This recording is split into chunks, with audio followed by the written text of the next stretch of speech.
We're here today for our last day in this journey where we combined architecture students like myself and some grad architecture students, as well as some engineering students, in order to kind of like intertwine these two worlds instead of creating like a rivalry between the two majors.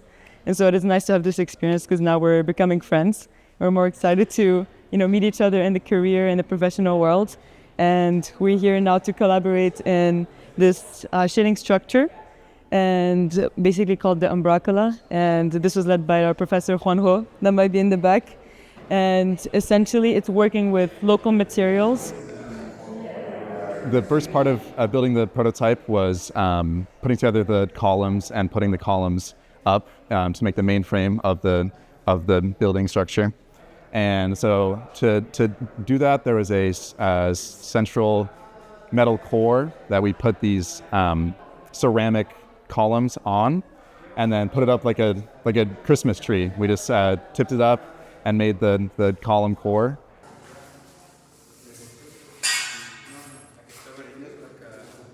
So this prototype is meant to really have two forms.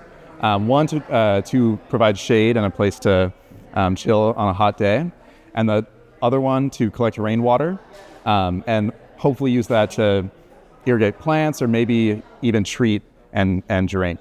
So those are the two main forms of this project, and we're just testing this out to make sure that it'll all work in the end.